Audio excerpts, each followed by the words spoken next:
This video contains news and analysis related to a recent terror attack in Kashmir. The content may include sensitive visuals and discussions that could be distressing to some viewers. Viewer discretion is advised. We strongly condemn all forms of violence and terrorism. The purpose of the content is solely to inform and create awareness based on verified reports. MDH chana mosla এখন ছোলা হোক বা বরবটি দানা, সাদা চানা হোক বা কালো, সব রান্নাই হবে অসাধারণ।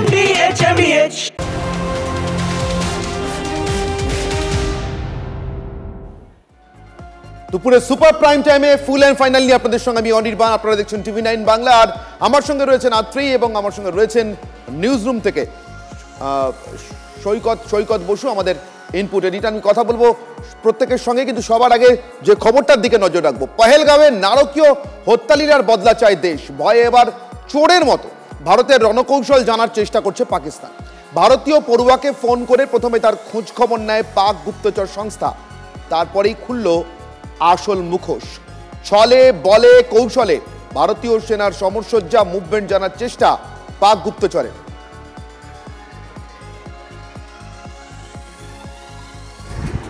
हेलो हेलो गुड मॉर्निंग, जय हिंद। जय हिंद। शुभम कुमार शर्मा जी बात कर रहे हैं? हाँ जी। अकाउंटेंट विनय गुप्ता बात कर रहा हूँ इधर से, एपीएस बठिंडा से। कैसे हैं? बढ़िया हैं आप? हाँ मैं बढ़िया, आप बताओ। जी, तो अभी मुझे ये बताइए कि आपके जो क्लास फेलोज हैं साथ के, इनका कुछ ना अभी इनसे वार्तालाप नहीं इनके पापा से हो पा रहा कुछ स्टूडेंट्स के। तो ये जो आर्मी के थे, ये आरटी ब्रिगेड वगैरह, ये इनके अभी बठिंडा कैंट से आउट हुई गई है। जो इनके लोग हैं सभी इसके लिए बॉर्डर वाली साइड पे निकल गए हैं। मैं तो कैंट के बाहर रहता हूँ, मुझे नहीं पता सर जी। एक्चुअली ना, क्योंकि इनसे वार्तालाप नहीं हो पा रहा है। तो कल आपके पापा ने बताया था कि मे भी शायद फैमिलीज वगैरह पीछे हैं, बाकी तो सभी लोग कह रहे थे कि आउट हो गए इधर से। आप बता दो, स्टूडेंट के नाम बता दो, मैं उनसे खुद ही पूछ लूंगा कि आपकी सिक्योरिटी फी आगे की नहीं आई। हाँ, आपका शगुन था, शगुन एक थी फीमेल थी, शगुन आपकी क्लासमेट थी, और साथ में उनके पापा थे योगेश कुमार जी। ये अटली ब्रिगेड के थे, 10 कोर अटली ब्रिगेड के।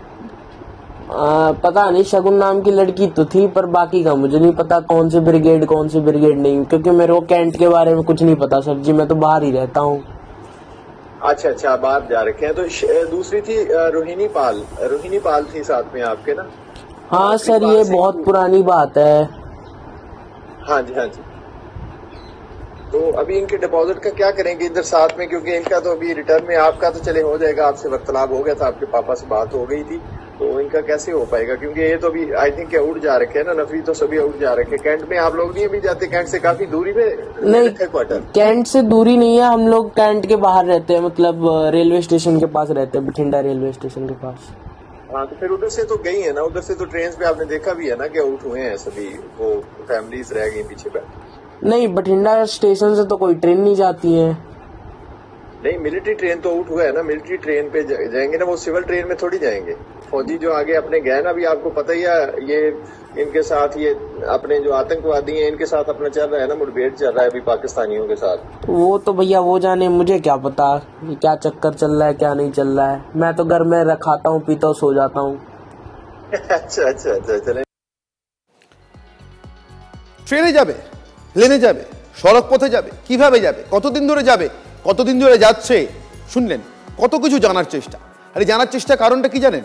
এই গুপ্তচর যে শুধু চেষ্টা করছে চোরের মতো ফোন করে একজন পড়ুয়াকে, তাও ভাবুন দেশের ভিতরে এই মুহূর্তে ওদের থাকার আর কোনো উপায় নেই, সেটা ওরা বুঝে গিয়েছে। অর্থাৎ ভারতের থেকে, ভারতের মাটিতে বসে গুপ্তচর বৃত্তি করার কোনো জায়গা নেই, এতটাই সতর্ক নজর। ফলে দূর থেকে ফোন করে খবর নিতে হচ্ছে। চোরের মতো ভারতের রণকৌশল জানার এই চেষ্টার পিছনে আসল কারণটা কি? তার কারণ পাকিস্তানের সেনাবাহিনী থরথর করে কাঁপছে, পাক প্রশাসন অর্থাৎ সরকারি সব কর্তা ব্যক্তিরা কাঁপছেন, দেশের বিদেশমন্ত্রী, প্রতিরক্ষামন্ত্রী প্রত্যেকে কাঁপছে যে এই বুঝি ভারতের আক্রমণ এলো। আমাদের ইনপুট এডিটর সৈকত বসু আমার সঙ্গে এই মুহূর্তে রয়েছে। নিউজরুম থেকে সরাসরি চলে যাব সৈকতদার কাছে। সৈকতদা, যেটা বুঝতে চাইবো, পাকিস্তানের এই থরহরি কম্প মনোভাব, গুপ্তচরদের শেষ পর্যন্ত পড়ুয়ার কাছে ফোন করে খবর নিতে হচ্ছে, ভারতীয় সেনার মুভমেন্ট কেমনভাবে হচ্ছে, কোন দিকে হচ্ছে, আসল রহস্যটা কি পাকিস্তানের সেনা এবং সরকারের মধ্যে লুকিয়ে রয়েছে? তাদের ভয়টাই কি বেরিয়ে আসছে গুপ্তচরদের মাধ্যমে? দেখো, এই যে প্রচেষ্টা পাকিস্তানের গুপ্তচররা করছে, এটা খানিকটা আমার কাছে খুব হাস্যকর বলেই মনে হলো। এইভাবে একজন পড়ুয়াকে ফোন করে তার কাছ থেকে ভারতীয় সেনার গতিবিধি জানার চেষ্টা করা, এটা কতদূর বাস্তবসম্মত আমি জানি না।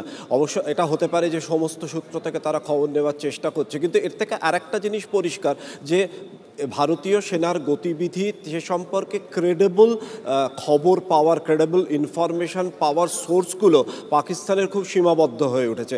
ফলে তারা মরিয়া হয়ে যেখান থেকে পাচ্ছে সেখান থেকে খবর সংগ্রহ করার চেষ্টা করছে।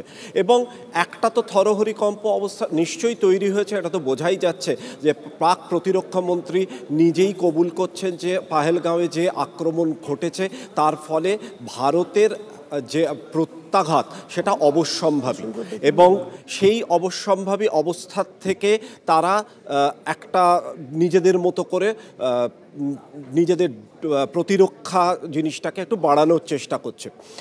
এইটা পাকিস্তানের তরফ থেকে বলা হচ্ছে, এবং ফলে ভারতীয় সেনারা কিভাবে প্রস্তুতি নিচ্ছে সে সম্পর্কে খবর নেবার চেষ্টা করছে পাকিস্তান গুপ্তচররা। অন্যদিকে পাক প্রত্যাঘাত সম্পর্কে, অর্থাৎ পাকিস্তান কোনো প্রত্যাঘাত করতে পারে কিনা সেই সম্পর্কেও কিন্তু নানান ধরনের খবর ছড়াচ্ছে আত্রি তার পাশাপাশি। ঠিক, আর সেখানেই তো পাকিস্তান থরহরিকম্প এই খবর যেমন আসছে, একদিকে আপনারা শুনছিলেন এই ফোনও যেখানে উঠে আসছিল যে এক কৌশল এটা গুপ্তচরদের, পাক গুপ্তচরদের, যারা একজন স্টুডেন্টকে, একজন ছাত্রকে ফোন করে ইনফরমেশন কালেক্ট করার চেষ্টা করছে। আমাদের আরও বিস্তারিতভাবে জানাচ্ছিলেন সৈকত বসু।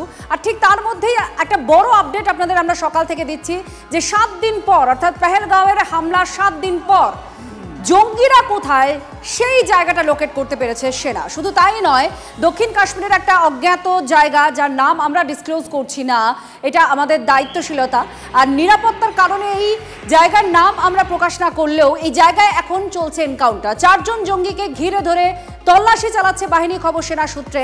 হত্যাকাণ্ডের পর অনন্তনাগের হাপাতনারের জঙ্গলে পালায় জঙ্গিরা। সেনা অভিযানের জেরে হাপাতনার থেকে সরে যায় ত্রালের জঙ্গলে, পরে ত্রাল থেকে কুলগামের দিকে পালানোর চেষ্টা করে জঙ্গিরা। এই সমস্ত আপডেট উঠে আসছে। আর তার মধ্যেই আমাদের প্রতিনিধি জানাচ্ছিলেন যে গুলি ওপার থেকে, অর্থাৎ জঙ্গিরা যেখানে আছে বলে মনে করে এনকাউন্টার চলছিল সেখান থেকে আর গুলি চালানো হচ্ছে না, আর সেখান থেকে অনুমান করা হচ্ছে হয়তো আবার তারা কোথাও পালিয়ে গিয়েছে, স্থান বদল করেছে, এরকম নানা সম্ভাবনা থাকতে পারে সূত্র মারফত যা খবর পাওয়া যাচ্ছে।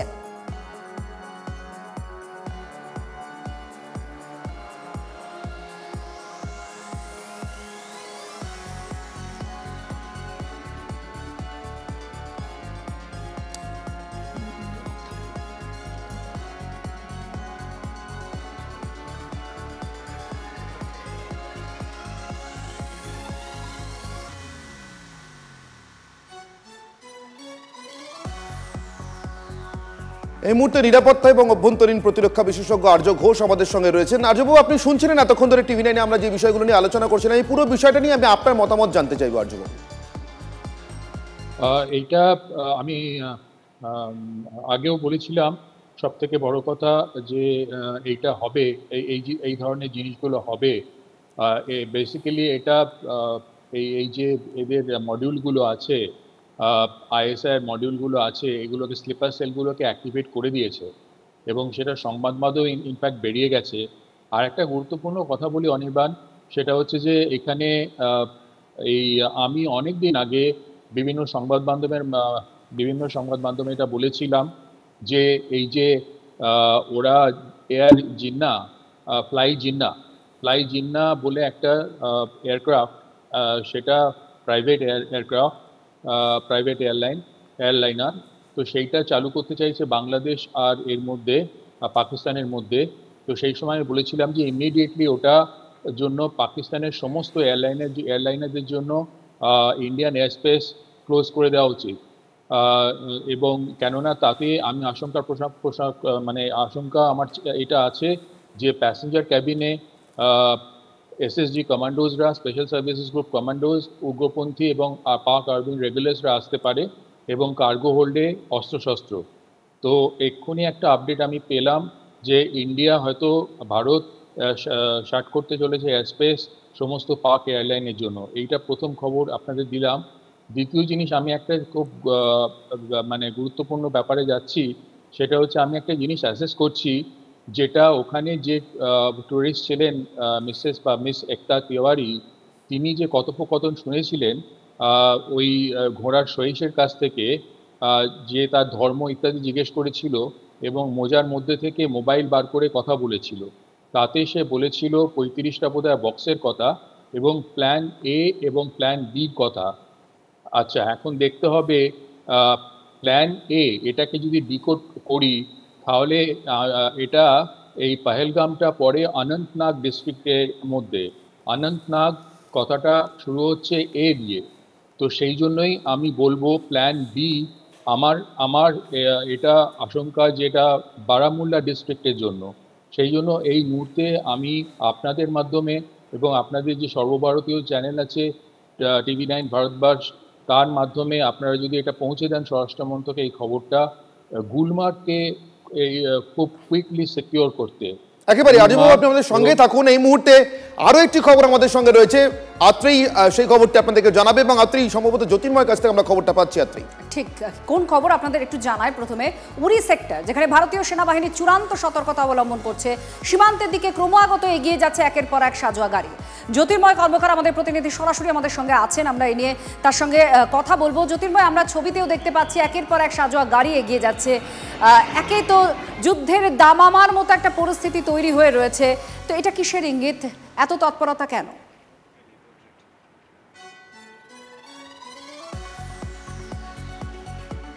দেখো, আমরা বারামুলা নিয়ে কিছুক্ষণ আগে কথা বলছিলাম। এই বারামুলা এমন একটি স্ট্র্যাটেজিক লোকেশন, একটা অত্যন্ত ছোট শহর, যে শহরের ওপর দিয়ে উড়িতে পৌঁছতে হয়।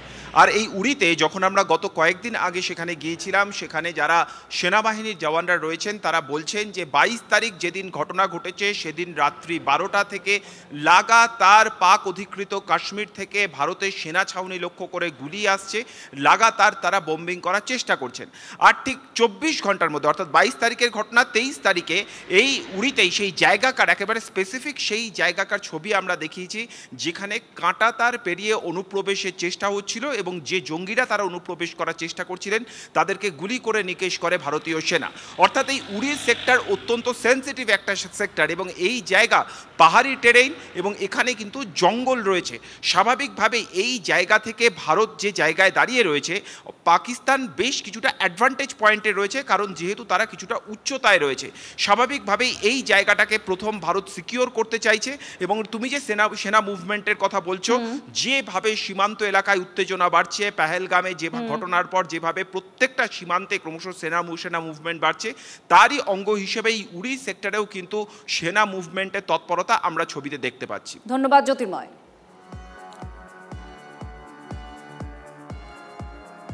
প্রত্যাঘাতের আশঙ্কায় ভুগছে রীতিমতো পাকিস্তান, আর তার সব থেকে বড় নিদর্শন খোদ পাক প্রতিরক্ষা মন্ত্রী। হামলা করবেই ভারতীয় সেনা, এমনটাই মন্তব্য পাক প্রতিরক্ষা মন্ত্রী খোয়াজা আসিফের। পাকিস্তান জুড়ে হাই অ্যালার্ট জারি রয়েছে। বিস্তারিত জানবো, নিউজরুম থেকে রয়েছেন আমাদের ইনপুট এডিটর সৈকত বসু। কথা বলবো সৈকতদার সঙ্গে। সৈকতদা, বিস্তারিত জানতে চাইবো পাক প্রতিরক্ষা মন্ত্রী খোয়াজা আসিফেরই এই ভয়ঙ্কর শঙ্কা যে ভারত প্রত্যাঘাত করবেই। হ্যাঁ, এটাই তিনি গতকাল বলেছেন যে ভারত পেহেলগাঁওয়ে যে ঘটনা ঘটেছে তারপরে ভারত প্রত্যাঘাত করবে।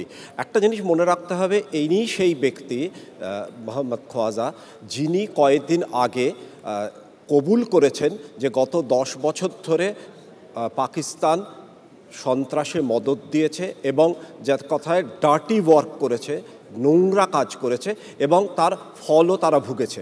কিন্তু 10 বছর ধরে কাজ করে, এই নোংরা কাজ করে তার ফল ভুগেও পাকিস্তানের যে শিক্ষা হয়নি, পেহেলগাঁওয়ের ঘটনা তার একটা প্রমাণ।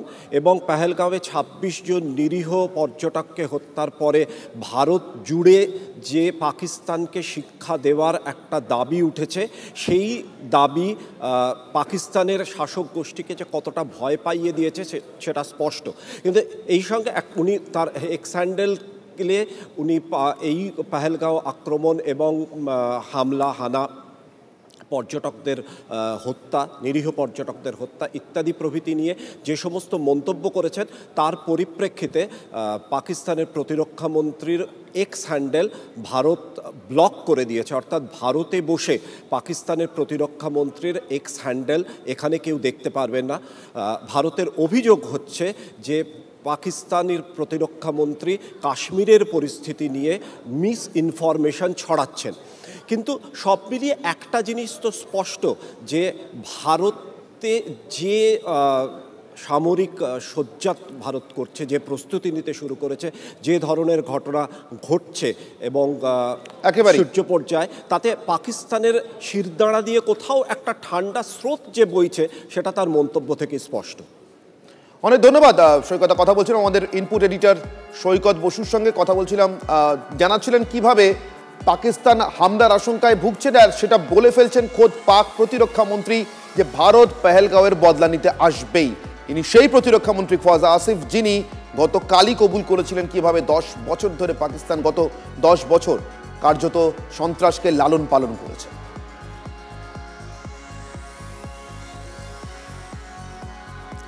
আমাদের সঙ্গে রয়েছেন অভ্যন্তরীণ নিরাপত্তা এবং প্রতিরক্ষা বিশেষজ্ঞ আর্য ঘোষ, এবং আমার সঙ্গে রয়েছেন কৌশিক সরকার, প্রাক্তন সেনাকর্তা। আমি দুজনের সঙ্গে কথা বলবো। আমি কৌশিকবাবু আপনার কাছ থেকে প্রথম বুঝতে চাইবো, পাক প্রতিরক্ষা মন্ত্রী তার মুখ দিয়ে যখন এই শঙ্কার কথা বেরোচ্ছে, এই আশঙ্কার কথা বেরোচ্ছে পেহেলগাঁওয়ের পর ভারত আসবেই, তাহলে কোথাও তো পাকিস্তানের দিক থেকে এটা কার্যত একটা স্বীকারোক্তি যে পাকিস্তানও বুঝতে পারে বা মানে যে পেহেলগাঁওটা তাদেরই করা।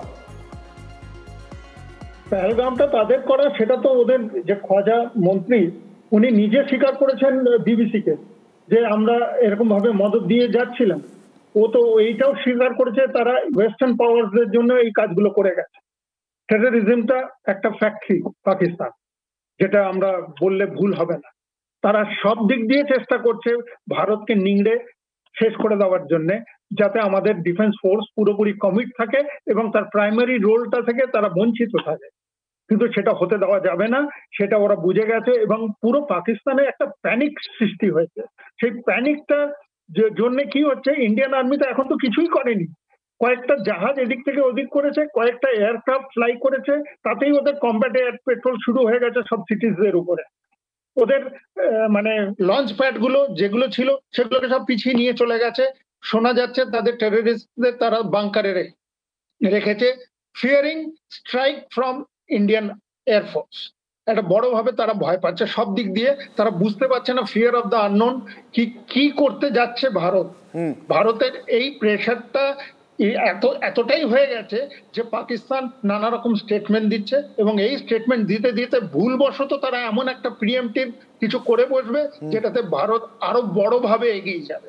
এটাই আমার ধারণা। আমি আর্যবাবুর কাছে একটু সংক্ষেপে জানতে চাইবো, দ্রুত জানতে চাইবো আর্যবাবু আপনার কাছ থেকে, যে এই যে হঠাৎ করে প্রিএমপ্টিভ কিছু করে বসা, হাত পা কাঁপতে কাঁপতে নিজা রিঅ্যাকশনে কিছু করে বসা, পাকিস্তান কি এরপরও কিছু করে বসার মতো রাস্তায় হাঁটতে পারে বলে আপনার মনে হয় আর্যবাবু? আপনার মতটা কি? হ্যাঁ, হাঁটতে পারে। চায়না এটা জানিয়েছে, আমি যেটা আশঙ্কা করছিলাম, আর দ্রুত আমি আপনাকে চায়না ওদেরকে সাপোর্ট করেছে। যে চায়না মাসুদ আজহারকে ইভেন সিকিউরিটি কাউন্সিলে রাষ্ট্রপতির নিরাপত্তা পরিষদে গার্ড করে, সে চায়না পাকিস্তানকে গার্ড করবেই, কেননা তাদের প্রচুর ইনভেস্টমেন্ট বেল্টস অ্যান্ড রোডসে ওখানে হয়ে আছে, আরও ইনভেস্টমেন্ট আছে। আমি চট করে বলি, পুরো এন্টায়ার বারামুল্লা ডিস্ট্রিক্টে উড়ি, সোপোর, টানমার্গ, পাট্টান আর এদিকে ওয়াটারগাম, বনিয়ার, প্রিরি, এগুলোকে সিকিউর করা উচিত, তার সঙ্গে গুলমার্গ। আর একটা বলি যে করাচির কথা আমি আগেই বলেছিলাম, করাচি থেকে ওই স্যাটেলাইট ফোনে নির্দেশ আসছিল, হ্যান্ডলার করাচিতে ছিল।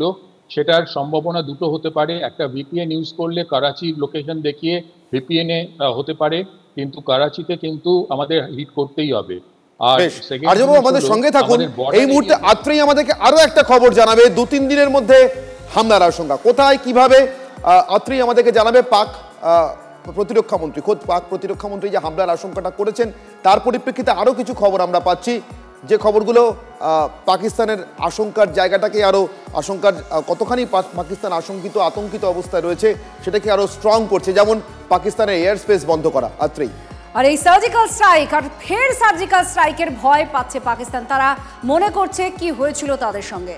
যুদ্ধকালীন পরিস্থিতির আবহে আকাশ সীমা সংকুচিত করে দিয়েছে পাকিস্তান, অর্থাৎ আকাশসীমা ব্যবহার করতে তারা দিচ্ছে না। নোটিশ টু এয়ারম্যান ইস্যু করে বন্ধ করা হলো একাধিক এয়ার ট্রাফিক রুট।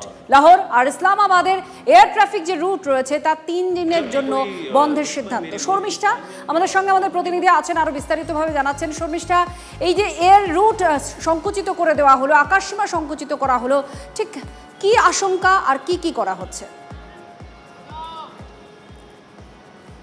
দেখো আজকে এই মুহূর্তে দাঁড়িয়ে একটা কথা বলা যেতে পারে যে 28, 29, 30 এই 3টে দিন পাকিস্তানের কাছে ভীষণ গুরুত্বপূর্ণ।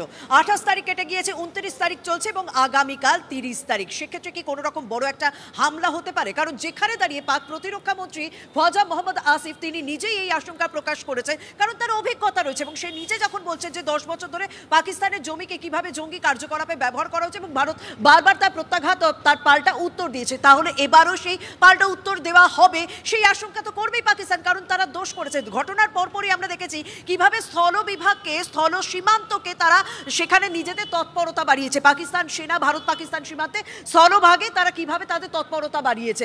অন্যদিকে এই মুহূর্তে দাঁড়িয়ে যে খবরটা তুমি দিলে যে আকাশপথ সংকুচিত করা হয়েছে ইসলামাবাদ এবং লাহোর, ইতিমধ্যে এই ইসলামাবাদ ও লাহোরে 3টি এয়ার ট্রাফিক রুট বন্ধ করা হয়েছে। হ্যাঁ, সেখানে এয়ারম্যান ইস্যু দেখানো হয়েছে, কিন্তু আসলে পেছনে কারণটা তারা একটা কোথাও ভয় পাচ্ছে যে আকাশপথে হামলা করা হবে না তো পাকিস্তানের উপর। আর ইতিমধ্যে জানি যে জলবাহিনীর ক্ষেত্রে আমরা যদি জলপথের কথা ভাবি, ইতিমধ্যে মেরিন রাফায়েল কিনেছে 26টা ভারত, স্বাভাবিকভাবে সেটাও তাদের জলপথেও একটা আশঙ্কার বিষয় রয়েছে, সেই যে বিষয়টাও কিন্তু ভাবাচ্ছে। তাই পাক প্রতিরক্ষা মন্ত্রী আসিফের কথা উল্লেখ করেই বলবো যে ইতিমধ্যে কিন্তু পাক যথেষ্ট ভয় রয়েছে, তারা যথেষ্ট আশঙ্কায় রয়েছে, যে কারণে তারা তাদের মতো ব্যবস্থা করেছে। যদিও ভারত একেবারে শর্মিষ্ঠা, তুমি যেমনটা বলছিলেন এই আশঙ্কা থেকে, এই আতঙ্ক থেকে, কিছুক্ষণ আগে আমাদের অতিথিরা আমাদেরকে বলছিলেন, কর্নেল কৌশিক সরকার বলছিলেন, আর্য ঘোষ বলছিলেন, প্রতিরক্ষা বিশেষজ্ঞ, যে পাকিস্তান এই হাঁটুকাপা অবস্থায়, আমরা যাকে বলি নিজাক রিয়াকশন, হাঁটুকাপা অবস্থায় যেরকম পাটা একটুখানি এগিয়ে যায়, ওভাবে প্রিএমটিভ কোন স্টেট অর্থাৎ আরো একটা হামলার ছক কষে ফেলতে পারে। আর ঠিক সেটাই আরো পাকাপোক্ত হচ্ছে। সর্বশেষ যে খবর আমরা পাচ্ছি এই মুহূর্তে, ব্রেকিং খবর আপনাদের সামনে যেটা রাখবো, এই মুহূর্তে ব্রেকিং খবর, ভারতে হামলার ভয়ে যখন একদিকে পাকিস্তানের হাঁটু থরথর করে কাঁপছে, তখন ভারতে হামলার জন্য পরবর্তী ছকও সাজাতে শুরু করেছে পাকিস্তান। পেহেলগাঁওয়ের পরে ভারতে হামলার ভয়ে যখন একদিকে পাক সেনা অফিসাররা দেশ ছাড়ছেন, তখন এর পরবর্তী সময়ে ভারতের উপরে আরো বড় হামলা চালানোর জন্য পাকিস্তানের ছক তৈরি। পাক প্রতিরক্ষা মন্ত্রকের অনুমতি ছাড়াই দেশ ছেড়েছেন পাক কর্তারা। পাকিস্তান কি ধরনের ছক তৈরি করেছে সেটা আপনাদেরকে জানাবো, কিন্তু এগুলো হচ্ছে হামলার আতঙ্ক বা আশঙ্কা থেকে দেশ ছাড়ার ঘটনা, আর সেটা অন্য কেউ না, একেবারে প্রতিরক্ষা মন্ত্রকের অনুমতি ছাড়া দেশ ছাড়ছেন পাক সেনা কর্তারা। পাক সেনার একাধিক আধিকারিক তারা দেশ ছেড়েছেন। গতকাল আপনাদেরকে আমরা দেখিয়েছিলাম যে কিভাবে ইস্তফার ধুম পড়েছে পাকিস্তান আর্মিতে, অর্থাৎ পাক সেনাবাহিনীতে। একের পর এক পাক সেনা অফিসাররা একেবারে নিচু স্তরে যারা পাক সেনা কর্মী আছেন সেখান থেকে আধিকারিক পর্যন্ত তাদের ইস্তফার ধুম পড়েছে, হাজারের উপর ইস্তফা। আজকে সেনা আধিকারিকদের দেশ ছাড়ার খবর। চাঞ্চল্যকর স্বীকারোক্তি পাকিস্তান সরকারের, দেশ ছেড়ে যাওয়া অফিসারদের বিরুদ্ধে পদক্ষেপ করবারও হুমকি দিয়েছে পাক সরকার, দাবি পাক সংবাদ মাধ্যম সূত্রের।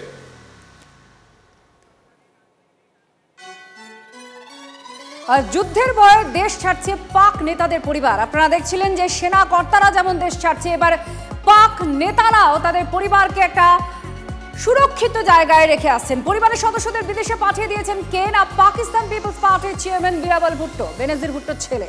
গতকাল গভীর রাতে পাকিস্তান ছেড়েছে বিলাওয়ালের পরিবার, এই খবর পাক সংবাদ মাধ্যম সূত্রে।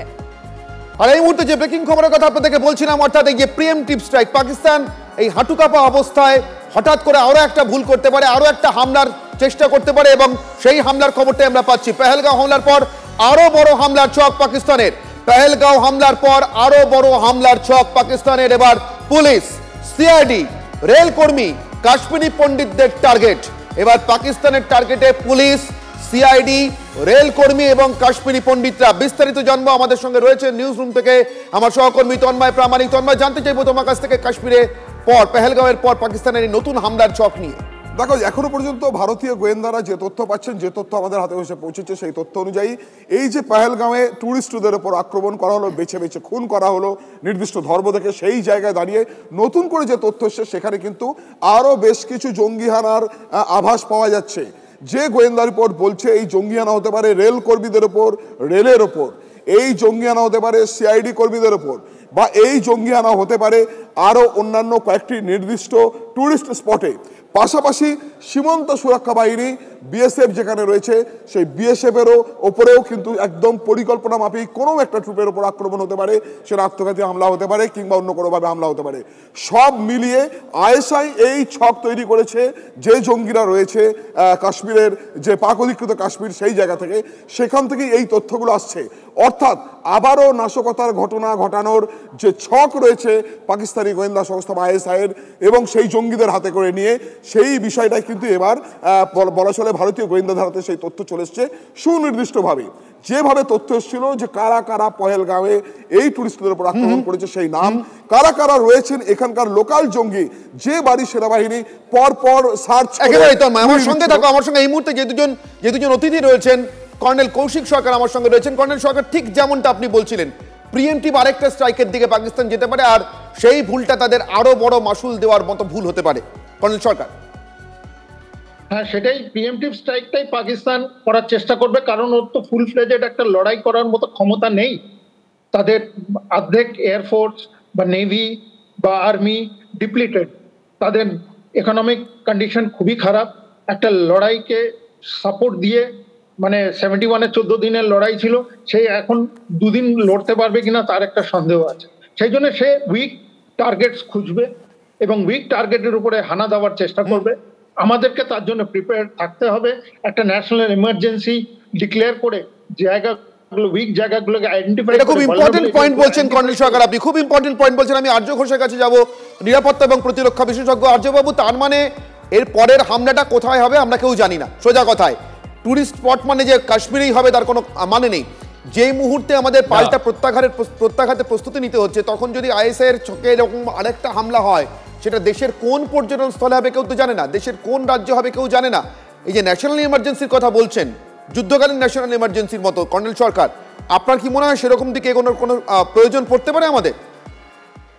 ডেফিনেটলি প্রয়োজন পড়তে পারে। উনি একদম ঠিক বলেছেন স্যার, একদম ঠিক বলেছেন।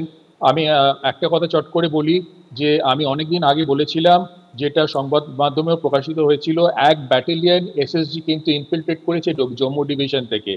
তো সেটা ইজ ক্লোজ টু 1000। তো তারা ছড়িয়ে গেছে, তাদের 7-8টা রোল থাকে এসএসজি, শুধু আইএসআই থাকে না।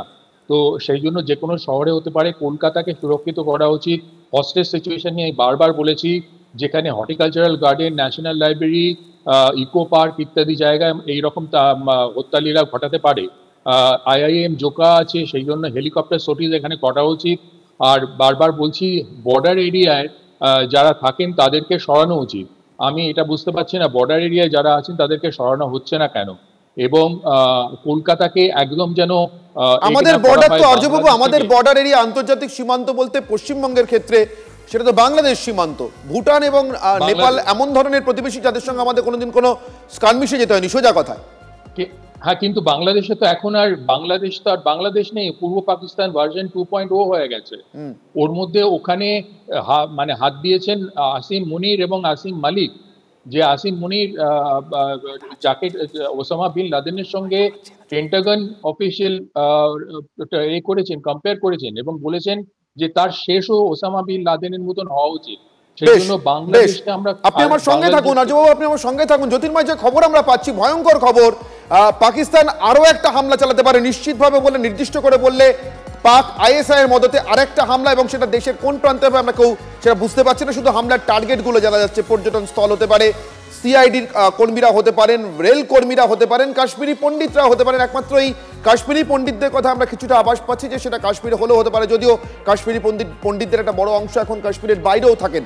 জ্যোতির্ময়, দেখো, যে সময় পেহেলগামের ঘটনা ঘটেছে সেই সময়ের পর থেকে যখনই পাকিস্তানকে প্রত্যাঘাতের বিষয়ে ভারত ক্রমশ প্রস্তুতি নিচ্ছে, যুদ্ধের যেটা প্রাথমিক অঙ্গ তা হচ্ছে এই মুহূর্তে পাকিস্তান কি করতে চলেছে, তাদের সেনাবাহিনী কি করছে, আইএসআই কি করছে, তা প্রপারলি ইন্টারসেপ্ট করার কাজ চলছে।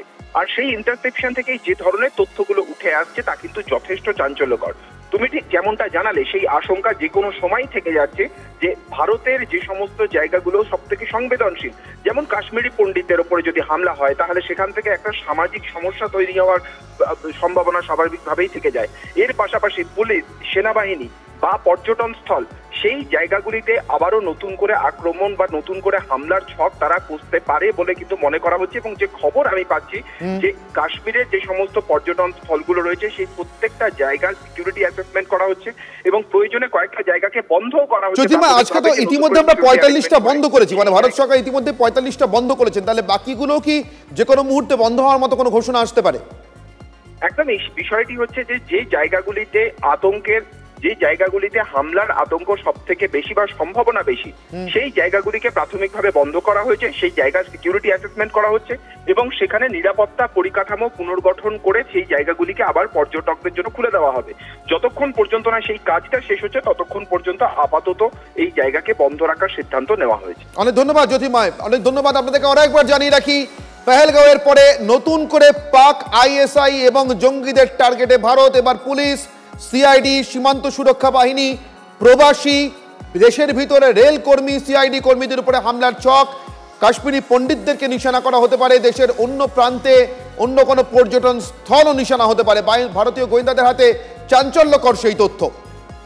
ফুল অ্যান্ড ফাইনালে এই মুহূর্তে আরো একটা খবর আপনাদেরকে জানাবো। এই মুহূর্তে সব থেকে বড় ব্রেকিং খবর, পেহেলগাঁও হামলার পর আরো বড় হামলার ছক পাকিস্তানের। এবার পুলিশ, সিআইডি, রেল কর্মী, কাশ্মীরি পণ্ডিতরা পাক আইএসআই এবং জঙ্গি গোষ্ঠীগুলোর টার্গেটে।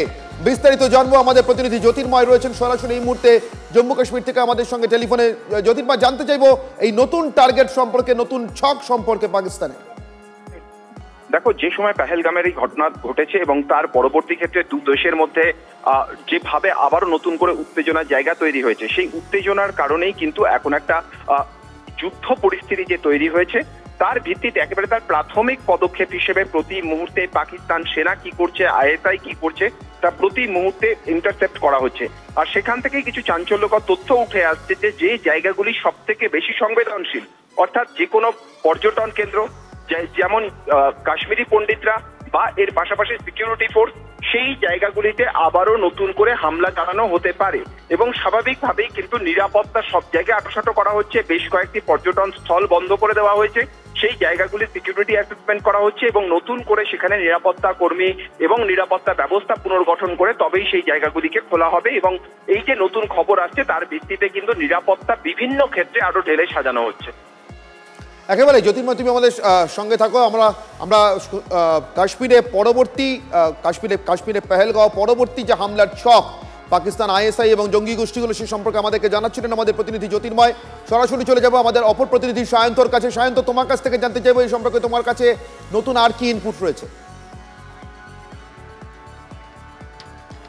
দেখো, মূলত যেটা দেখা যাচ্ছে যে পাকিস্তান ভারতীয় সেনাদের বিভিন্ন কৌশলের কাছে রীতিমতো দিশেহারা অবস্থা, কোণঠাসা হয়ে পড়েছে। আর এই জায়গায় দাঁড়িয়ে পাক প্রশাসনের যে গুপ্তচর সংস্থা আইএসআই, তারা মূলত টার্গেট নিচ্ছে এই প্রবাসী ভারতীয় বা রেলকর্মী বা ভারতীয় সীমান্তরক্ষী বাহিনীর যেখানে যেখানে মূলত অরক্ষিত অংশ রয়েছে সেখানে সেখানে টার্গেট করা বা সেখানে সেখানে হামলা করা। অর্থাৎ তারা কিন্তু নিরীহ যারা রয়েছে, যেটা দেখা গিয়েছিল পেহেলগাঁওতে নিরীহ মানুষের ওপর হামলা করা, সেই হামলা কিন্তু এবার তারা টার্গেট করছে রেলকর্মী বা অন্যান্য সাধারণ মানুষ, সাধারণ সরকারি দপ্তরে যেসব কর্মী আছে তাদের ওপর টার্গেট হানার। এমনকি সীমান্তরক্ষী বাহিনী তাদেরকেও টার্গেট করা হচ্ছে। অর্থাৎ তারা কিন্তু এবার এই সাধারণ মানুষকে মেরে কোথাও ভারতকে একটা বার্তা দেওয়ার চেষ্টা করছে, ভারতকে দিকে বার্তা দেওয়ার চেষ্টা করছে যে তোমরা যদি পাকিস্তানি দিকে তাকাও তাহলে আমরা সাধারণ মানুষকে টার্গেট করব। অর্থাৎ তারা কোণঠাসা হয়ে ভয় পেয়ে গিয়ে তারা কিন্তু এই ধরনের কার্যকলাপ করতে পারে বলেই একটা জায়গা তৈরি হয়েছে। আর এই খবরই আসছে মূলত, যেটা সূত্রের খবর, যে এই খবর আসার পর কিন্তু ভারতীয় সেনার তরফে, ভারতীয় প্রশাসনের তরফে কিন্তু যাবতীয় সুরক্ষাবিধি কোথায় কোথায় কীভাবে মূলত টার্গেট হতে পারে সেটার একটা বিষয় আলোচনা করা হয়েছে এবং নিজেদের মধ্যে। অনেক ধন্যবাদ সায়ন্ত। কথা বলছিলাম আমাদের প্রতিনিধি সায়ন্তর সঙ্গে। আমি আত্রেই তোমার কাছ থেকেও জানতে চাইবো, তোমার মাধ্যমে একটা নতুন খবর আমরা আমাদের দেওয়ার কথা, কিন্তু তার আগে আমি তোমার মাধ্যমে তন্ময়ের সঙ্গে একটু কথা বলতে চাইবো। আত্রেই। আর তন্ময়, আমার প্রশ্ন এখানে, কারণ সবারই এই প্রশ্ন থাকবে, জম্মু কাশ্মীরে বা সন্ত্রাসবাদের যে ধরনের প্যাটার্ন আমরা দেখে এসেছি এটা আস্তে আস্তে বদলাচ্ছে। এই টার্গেট কিলিংয়ের যে প্যাটার্ন সামনে আনছে হামলার যে নতুন ছক, এটার কারণটা কি? দেখো, এটার কারণ একটা সামাজিক প্রভাব তৈরি করা, নির্দিষ্টভাবে বেছে বেছে হিন্দু সম্প্রদায়ের মানুষকে নির্দিষ্ট করে যে টুরিস্টদের খুন করা হলো, তার ফলে গোটা দেশ জুড়ে একটা ইম্প্যাক্ট তৈরি হয়েছে, একটা প্রভাব তৈরি হয়েছে, সামাজিক নাড়াচাড়া তৈরি হয়ে গেছে। দু নম্বর বিষয় হচ্ছে কাশ্মীরি পণ্ডিত। দীর্ঘদিন ধরে প্রায় 4 দশক 5 দশক ধরে এই কাশ্মীরি পণ্ডিতদের নিয়ে কিন্তু ভারতীয় রাজনীতিতে, ভারতীয় সমাজে একটা বলা চলে আলোচনা রয়েছে, এবং সেখানে জঙ্গিদের হাতে কাশ্মীরি পরিবারের খুন হয়ে যাওয়া, কাশ্মীরি পণ্ডিতদের খুন, তাদেরকে কাশ্মীর থেকে বিতাড়িত করা, তার কিন্তু একটা সামাজিক বলা চলে প্রভাব রয়েছে অন্তত গোটা দেশের কাছে। কারণ আঙুল তুলে তুলে বারবার বলা হয় যে এই যে ইসলামিক জঙ্গিরা রয়েছে কাশ্মীরে, যারা পাক মদতপুষ্ট, আইএসআই মদতপুষ্ট, তারা এসে হিন্দু পণ্ডিতদের খুন করেছে এবং তাদের বিতাড়িত করেছে, উৎখাত করেছে। 3 নম্বর একটা বিষয়, এই জায়গায় দাঁড়িয়ে এবার রেল কর্মীদের উপর যদি আক্রমণ হয়, যে গোয়েন্দা রিপোর্ট আসছে, তাহলে যে রেল পরিষেবা চালু হচ্ছে, কিছুদিন আগেই আমরা দেখেছি কাশ্মীরের একেবারে পৃথিবীর সর্বোচ্চ একটি ব্রিজ, সেখান দিয়ে গুহার ভিতর দিয়ে, টানেলের ভিতর দিয়ে এক জায়গা থেকে আরেক জায়গায় পৌঁছে যাওয়া। তন্ময়, আমরা একটা একটা করে ধরি, তুমি খুব ইম্পর্টেন্ট কতগুলো পয়েন্ট বলছো তন্ময়, আমরা একটা একটা করে যদি ধরি। প্রথম, তুমি বলছো যেভাবে টার্গেট কিলিং এর কথা আত্রেই বলছিল, তোমাকে জিজ্ঞাসা করছিল, আবারও যদি এরকম ভাবে কাশ্মীরি পণ্ডিতদের নিশানা করা হয়, আবারও যদি ওই বেছে বেছে হিন্দু কিনা জিজ্ঞাসা করে মারা হয়, তার মানে দেশের ভিতরে তৈরি হওয়া যে অশান্তির বাতাবরণ, যাকে অনেকে আমাদের দেশের ভিতরে খুব দুর্ভাগ্যজনকভাবে সাম্প্রদায়িকভাবে ব্যবহার করবার চেষ্টা করছে, পাকিস্তান চায় তাহলে ওটা জিয়ে থাকুক এবং ওটাকে জিয়ে রাখার জন্য তারা এক রকমের টার্গেট কিলিং এর নিশানা করবে, তাই তো? একেবারেই 3টে কারণ রয়েছে। দেখো, একটা রাজনৈতিক কারণ রয়েছে, আমাদের দেশের যে রাজনৈতিক দল রয়েছে, যারা কেন্দ্রে ক্ষমতায় রয়েছে, রাজ্যে যে সমস্ত রাজ্যগুলোতে অন্তত বিরোধীরা, কেন্দ্রের শাসক দলের বিরোধীরা ক্ষমতা রয়েছে, সেখানে কিন্তু একটা রাজনৈতিক ভারসাম্যের গন্ডগোল ঘটবে। কারণ ইতিমধ্যে তুমি দেখেছো পহেলগামে এই বেছে বেছে হিন্দু টুরিস্টদের খুন করা, এই বিষয়টাকে সামনে রেখে কিন্তু একেবারে সামাজিক বিভাজন হতে শুরু হয়ে গিয়েছে, একদম ধর্মীয় বিভাজন হতে শুরু হয়ে গেছে। ফলে রাজনৈতিক ক্ষেত্রে সেটার অত্যন্ত প্রভাব গুরুত্বপূর্ণ। 2 নম্বর হচ্ছে, আবার যদি কাশ্মীরি পণ্ডিতরা টার্গেট হন, ওই কাশ্মীর ফাইলসের মতোই আবার বিতর্ক তৈরি হবে। সেই কাশ্মীরি পণ্ডিতরা টার্গেট হলে, এক, যে তাদেরকে সেখান থেকে উৎখাত করা হয়েছে, সেখানে বিশেষ ধর্ম বা মুসলমান ধর্মের মানুষদের হচ্ছে একচ্ছত্র আধিপত্য বাড়ানোর চেষ্টা হচ্ছে, এই একটা প্রশ্ন উঠে আসবে, সেটা নিয়ে প্রচার চলবে। একদিকে সাম্প্রদায়িক সম্প্রীতির কথা যেটা আমরা বারবার বলছি, যে অস্থিরতা তৈরি হচ্ছে, সেই অস্থিরতা দেশে আরও বাড়বে, যেটা পাকিস্তানের টার্গেট রয়েছে। কারণ যুদ্ধ করে হয়তো তারা পারবে না, তারা ঠিক এই জায়গায় টার্গেট কিলিং করে কোথাও একটা অস্থিরতা তৈরির চেষ্টা করছে। সামাজিক পরবর্তী কথায় আসি, তুমি বলছিলে সিআইডির কথা, তুমি বলছিলে রেলের কথা। শুধু তো কাশ্মীর নয়, রেল কর্মীদেরকে টার্গেট করলে দেশ জুড়ে, দেশের লাইফলাইন রেল, সেখানে একটা রীতিমতো অনিশ্চয়তা তৈরি করা যাবে রেল কর্মীদের মনের মধ্যে, সেটাও তার মানে টার্গেটের মধ্যে আছে। দেখো, টার্গেটের মধ্যে সেটাও রয়েছে, রেল এবং রেল কর্মী, এটা সবচেয়ে গুরুত্বপূর্ণ অন্তত কাশ্মীরের ক্ষেত্রে, দেশের অন্য প্রান্তের থেকেও। কারণ কাশ্মীরের ডেভেলপমেন্টের ক্ষেত্রে রেল একটা গুরুত্বপূর্ণ ভূমিকা নিচ্ছে। তা কাশ্মীরের মানুষের যাতায়াতই হোক, যেটা 2 দিন 3 দিন 4 দিন সময় লাগতো, সেটা হয়তো 1 দিনের মধ্যে রেলে বিভিন্ন টানেলের মধ্যে দিয়ে যে নতুন রেল লাইনের উদ্বোধন হয়েছে, সেই জায়গায় পৌঁছে যাওয়া যাবে। প্লাস গোটা বিশ্বের টুরিস্টরা আসবে, শুধু দেশের পর্যটক নয়, বিদেশ থেকে পর্যটকরা আসবে। তাহলে কিন্তু একটা অর্থনৈতিক ডেভেলপমেন্টের যে জায়গা কাশ্মীরে তৈরি হয়েছিল, এবং যে জায়গায় কাশ্মীর পৌঁছে যাচ্ছিল, ধীরে ধীরে মানুষজনের হাতে পয়সা আসছিল, মানুষজনের জীবনযাত্রার বান পরিবর্তন হচ্ছিল। ফলে কাশ্মীরের বাসিন্দা যারা রয়েছে, সেই বাসিন্দারা কিন্তু জঙ্গিদের কাছ থেকে ক্রমশ দূরে সরে আসছিল। তাদেরকে আর মোটিভেট করা যাচ্ছিল না যে তুমি জঙ্গি কার্যকলাপে এসে তুমি টাকা পাবে, তুমি যে আজাদ কাশ্মীর তৈরি করবে, এই জায়গা থেকে কিন্তু মানুষজন সরে আসছিল। যেটা আমরা দেখতে পেয়েছি পহেলগামের ঘটনার দিনই, বিভিন্ন জায়গায় মানুষজন, কাশ্মীর বাসিন্দারা, তারা উই ওয়ান্ট জাস্টিস বলে হাতে প্ল্যাকার্ড নিয়ে নেমে পড়েছিলেন। কেন জঙ্গি হামলা হয়েছে পর্যটকদের উপর, সেই প্রশ্ন সঙ্গে থাকো। তুমি যেরকম একটা একটা করে টার্গেট কিলিং এর কারণগুলো ব্যাখ্যা করছিলে, যে কেন পাকিস্তান এই টার্গেট কিলিং এর পথে হাঁটতে চায়, এরপরেও পহেলগামের পরেও পাক আইএসআই এবং জঙ্গি গোষ্ঠীগুলোর আসলে উদ্দেশ্যটা কি ভারতের ভিতরে, এরপর তাদের লক্ষ্যটা কি, ঠিক সেভাবেই এই মুহূর্তে যখন দেশের যে কোনো জায়গায়, যে কোনো প্রান্তে, যে কোনো সময় হামলা হতে পারে, এমন ধরনের ছক যখন তৈরি করে রেখেছে আইএসআই, তখন আমাদের রাজ্যের ক্ষেত্রে বিশেষ করে কোথায় সব থেকে বেশি গুরুত্ব দেওয়া হচ্ছে, গোয়েন্দা তথ্য আদান প্রদান যেভাবে হচ্ছে কেন্দ্রীয় বিভিন্ন এজেন্সির সঙ্গে রাজ্যের এজেন্সিগুলোর, তাতে কি জানা যাচ্ছে আমাদের প্রতিনিধি সায়ন্ত আমাদেরকে জানাবে। সায়ন্ত। একদমই অনির্বাণ। তোমার আরও একটা বিষয় তোমাকে বলে রাখি, যে শুধুমাত্র পাকিস্তানে আইএসআই এই ধরনের ছক কষছে বা এই ধরনের পরিকল্পনা নিচ্ছে, শুধু এটা বললে কিন্তু ভুল হবে। এখন কিন্তু তোমাকে মাথায় রাখতে হবে, বাংলাদেশের সঙ্গে পাকিস্তানের কূটনৈতিক সম্পর্ক ভালো, সেদিক থেকে জামাত জঙ্গিদের যদি এ ব্যাপারে লস্কর জঙ্গি বা আইএসআই সাহায্য করে, সেক্ষেত্রে কিন্তু জামাতরাও এ রাজ্যের ক্ষেত্রে বিপদের অন্যতম কারণ হয়ে দাঁড়াবে। কারণ এ রাজ্যে সীমান্ত প্রহরায় রয়েছে সীমান্তরক্ষী বাহিনী, সেই সীমান্তে কিন্তু বেশ কিছু এলাকা অরক্ষিত রয়েছে এবং বেশ কিছু এলাকা রয়েছে যে এলাকাগুলো কোনো না কোনো কারণে এই ফেন্সিং দেওয়া যায়নি বা দেশের মধ্যে তার সেই জামাতের লোকজনই শত্রু ঢুকিয়ে রেখেছে। এই অবস্থায় দাঁড়িয়ে সেনার এখন মূল পরিকল্পনায় রয়েছে দেশের মানুষ, রাজ্যের মানুষ এবং প্রতিটি মানুষকে সুরক্ষা বলের মধ্যে আনা, সেটাই কিন্তু এখন মূল স্ট্র্যাটেজি। আর এই স্ট্র্যাটেজি নিয়ে নীতিমধ্যে আলোচনা শুরু হয়েছে। বাংলাদেশ সীমান্ত, সেই সীমান্ত বা বাংলাদেশকে কোনো না কোনোভাবে আইএসআই ব্যবহার করতে পারে, কারণ সম্প্রতি আইএসআই এর প্রধান কিন্তু বাংলাদেশে গিয়েছে, সেখানকার প্রশাসনের সঙ্গে বৈঠক করেছে, এমনকি বাংলাদেশের যে এয়ারফিল্ড সেটাকেও ব্যবহার করার জন্য অনুমতি চাওয়া হয়েছে। সব মিলিয়ে বাংলাদেশের দিক থেকেও কিন্তু বিপদ কম নয়। একদিকে পশ্চিম দিকে পাকিস্তান, পূর্ব দিকে বাংলাদেশ, আর বিপদ কিন্তু দুদিকেই বাড়ছে। কারণ যদি এই আইএসআই জামাতকে হাত করে তাহলে কিন্তু বিপদ পূর্ববঙ্গ বা আমাদের সেভেন সিস্টার যাকে বলা হয় সেই সেভেন সিস্টার্সের দিকেও কিন্তু থাকবে। এই অবস্থায় সেনা একটা বিষয় নির্দিষ্ট করে জানিয়েছে বা ভারতীয় গোয়েন্দা সংস্থার তরফে প্রত্যেকটা রাজ্যের কাছে কিছুক্ষণের মধ্যে হয়তো সেই বার্তাও চলে আসবে যে সুরক্ষা বলয় বা সুরক্ষা বিধি একেবারে মুড়ে ফেলতে, যাতে কোনো রকম কোনো জঙ্গি বা কোনো রকম বড় নাশকতা কোনো জায়গায় যেন না হয়। এ ব্যাপারে কিন্তু সেনা থেকে নির্দিষ্ট করে জানাচ্ছে, ভারতীয় গোয়েন্দা সংস্থার তরফে কিন্তু নির্দিষ্ট করে জানাচ্ছে।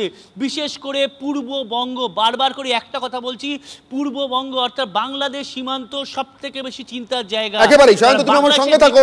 আমি সায়ন্ত তোমার কাছ থেকে তুমি যা বললে তার পরিপ্রেক্ষিতে আমি তন্ময়ের কাছে আরো একবার যাবো নিউজ রুমে। তন্ময়, সেক্ষেত্রে বাদুর মতো জায়গাতে বা আমাদের সরাসরি পশ্চিমবঙ্গ বাংলাদেশ সীমান্তবর্তী যতগুলো জেলা আছে সবগুলো জেলার জন্য এনএসজিকেও এই মুহূর্তে অ্যাক্টিভেটেড রাখা যে কোনো পরিস্থিতির জন্য অত্যন্ত গুরুত্বপূর্ণ।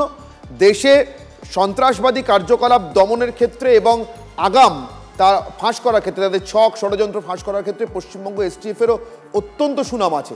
তাদেরও এই মুহূর্তে নিশ্চয়ই তৎপরতা একেবারে তুঙ্গে। তন্ময়, দেখো, তৎপরতা তুঙ্গে রয়েছে এবং খুব নির্দিষ্টভাবে রাজ্য গোয়েন্দা সংস্থা, এসটিএফ, যে সমস্ত সংস্থাগুলো রয়েছে, সিআইডি, তারা কিন্তু সেই পুঙ্খানুপুঙ্খ তথ্য সংগ্রহ করছে।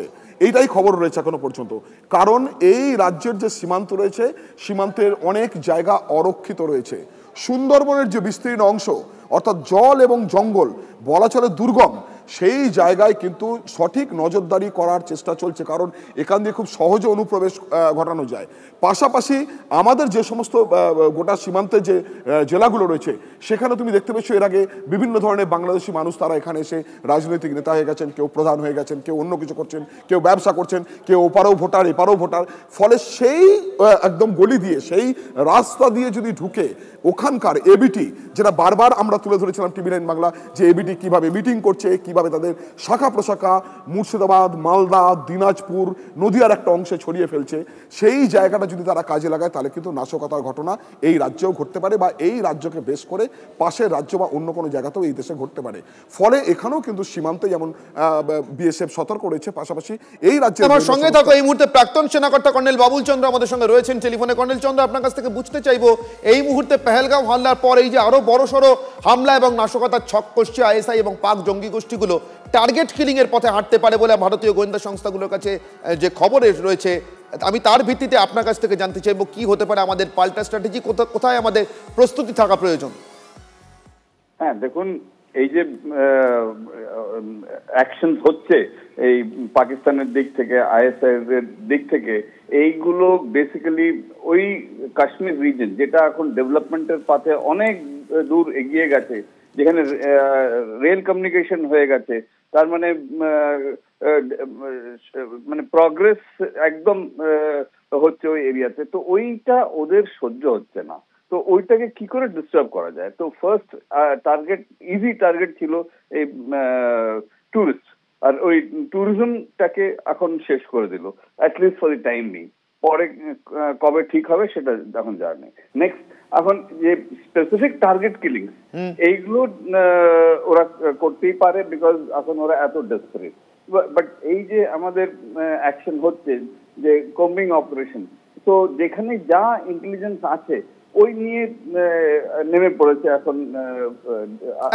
একেবারেই কর্নেল চন্দ্র, অনেক ধন্যবাদ আমাদের সঙ্গে কথা বলবার জন্য। আমি আত্রেই কাছে আসবো। আত্রেই, পশ্চিমবঙ্গের প্রস্তুতি নিয়ে কথা হচ্ছিল, রাজ্যের প্রস্তুতি নিয়ে কথা হচ্ছিল, আমরা যে পরিস্থিতির মধ্যে দাঁড়িয়ে আছি, আমার মনে হয় আত্রেই তোমার কাছে আরো কিছু ইনপুট রয়েছে সম্ভবত। আমরা একটা ভাইরাল ভিডিও দেখাচ্ছি, যেটা বহু মানুষ এই পেহেলগাঁওয়ের পর্যটকের ভিডিও দেখেছেন, যা ভাইরাল হয়েছে। এবার ভাইসরেনের জিপ লাইন অপারেটর, যে এই জিপ লাইনে আপনাদের বারবার আমরা মার্ক করে দেখিয়েছি যিনি অপারেটর, এনআইএ তাকে তলব করে জিজ্ঞাসাবাদও শুরু করা হয়েছে।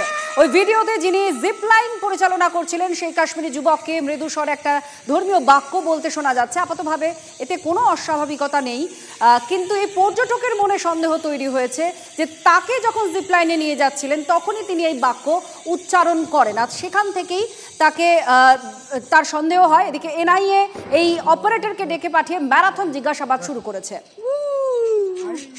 কর্নেল দীপ্তাংশু চৌধুরী তিনি আমাদের সঙ্গে এই মুহূর্তে রয়েছেন।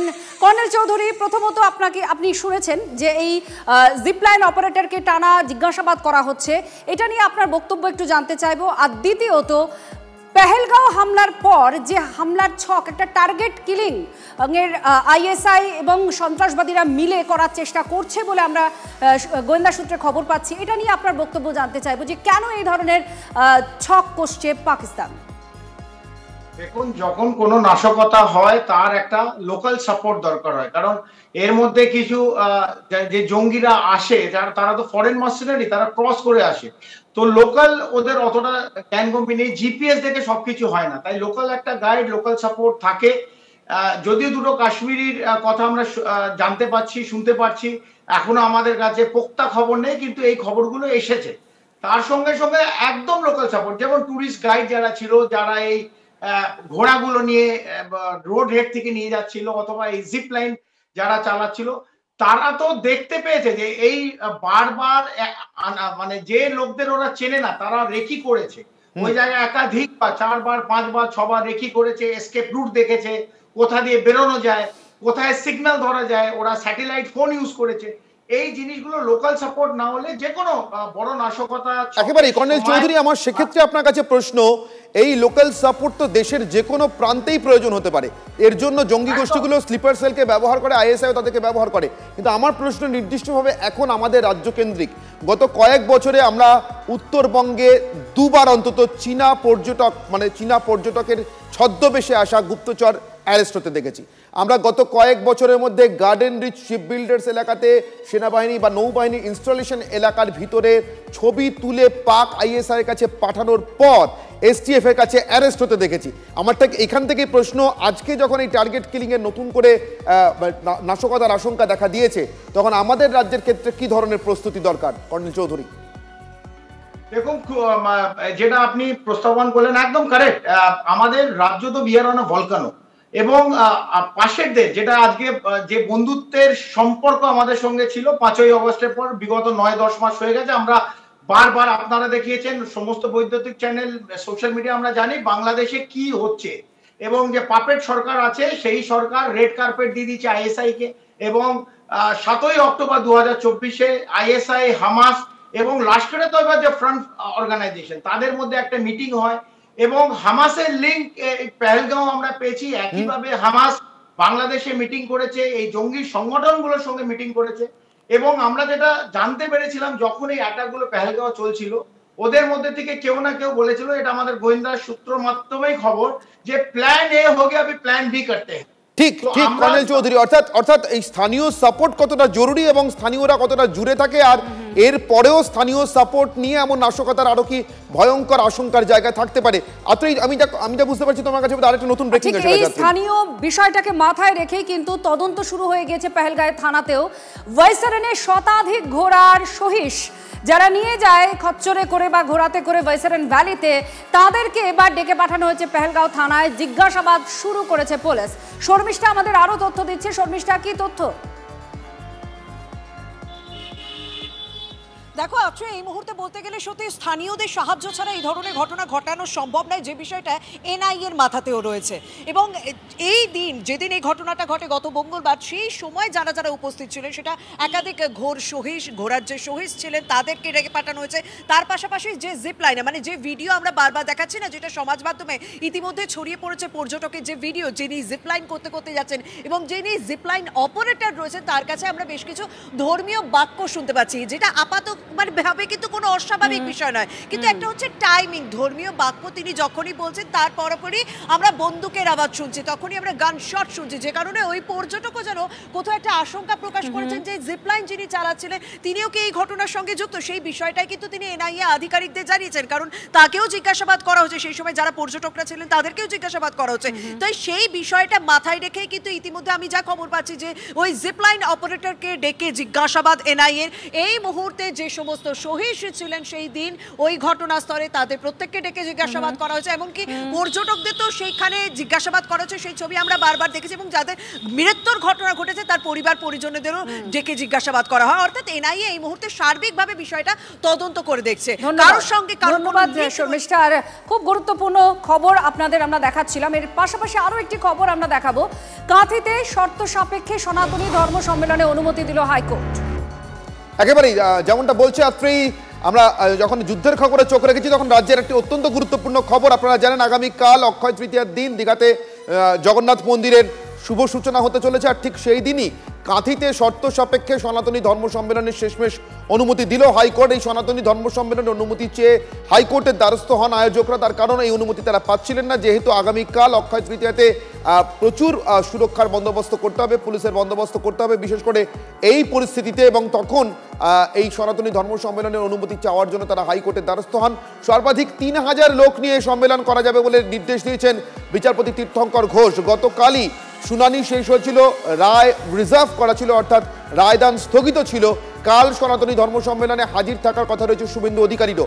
আগামীকালই অক্ষয় তৃতীয়ার দিন দীঘাতে জগন্নাথ মন্দিরের শুভ সূচনা হচ্ছে রাজ্যের মুখ্যমন্ত্রী মমতা বন্দ্যোপাধ্যায়ের হাত দিয়ে। আজকে সেখানে মহাযজ্ঞ ইতিমধ্যে শুরু হয়ে গেছে আপনারা জানেন, আর আগামীকালই পাল্টা কাঁথিতে এই ধর্ম সম্মেলনে সনাতনী ধর্ম সম্মেলনের ডাক ছিল, যে সম্মেলনের আয়োজকরা অনুমতি না পেয়ে শেষমেশ হাইকোর্টের দ্বারস্থ হন। গতকাল শুনানি শেষ হয়েছিল, আজ স্থগিত ছিল রায়দান, আজকে রায়দান করেছেন বিচারপতি তীর্থঙ্কর ঘোষ। 3000 লোক নিয়ে কালকে এই সনাতনী ধর্ম সম্মেলন করা যাবে, শর্ত সাপেক্ষে অনুমতি কলকাতা হাইকোর্টের। শ্রাবন্তী রয়েছেন আমাদের প্রতিনিধি, শ্রাবন্তীর সঙ্গে কথা বলবো। শ্রাবন্তী, বিস্তারিত জানবো রায় সম্পর্কে তোমার থেকে। দেখো, গতকাল যেভাবে রাজ্য সরকার এই মহা সনাতনী যে ধর্মসভা তার বিরুদ্ধে বলে গেছিল, সেখানে শহর জুড়ে যেভাবে পোস্টার আটা হয়েছিল তাতে মাত্র 3000 নয়, প্রায় 50,000 মতো লোক যেতে পারে এরকম আশঙ্কা প্রকাশ করে পুলিশ শেষ পর্যন্ত এই সম্মেলনে বাধা দিচ্ছিল, এমনটাই রাজ্যের বক্তব্য ছিল। যদিও আজকে বিচারপতি তীর্থঙ্কর ঘোষ এই সভার অনুমতি দিয়েছেন এবং 3000 লোক নিয়ে এই কর্মসূচি পালন করা যাবে বলে জানিয়ে দিয়েছেন। সুস্থ থাকছে সেই শর্ত আরোপ করে দেওয়া হতো এই সনাতনী ধর্ম সম্মেলন অনুষ্ঠিত হবে। অনেক ধন্যবাদ শ্রাবন্তী। আমরা কথা বলছিলাম আমাদের প্রতিনিধি শ্রাবন্তীর সঙ্গে। আগামীকাল আপনারা জানেন নির্দিষ্টভাবে পূর্ব মেদিনীপুর জেলার ক্ষেত্রে মা নাচিন্দার পুজোর আয়োজন করা হয়, অর্থাৎ একটি বিরাট বড় শীতলা পুজোর আয়োজন থাকে। সেই শীতলা পুজোতেও প্রচুর পুলিশ দিতে হয় ইত্যাদি সওয়াল রাজ্যের পক্ষে ছিল। শেষমেশ শর্ত সাপেক্ষে 3000 মানুষের উপস্থিতিতে এই সম্মেলন করবার অনুমতি দিল কলকাতা হাইকোর্ট। মাননীয় বিচারপতি ওরালি যেটা ইন্ডিকেট করেছেন, রিট পিটিশন অ্যালাউ করা হয়েছে। 30 তারিখে কাঁথি শহরে মহা সনাতনী ধর্ম সম্মেলন করতে অনুমতি দেওয়া হয়েছে। অ্যাট এ টাইম এই যেখানে হচ্ছে এই গ্রাউন্ডে অ্যাট এ টাইম 3000 লোকের সমাবেত হতে পারবে।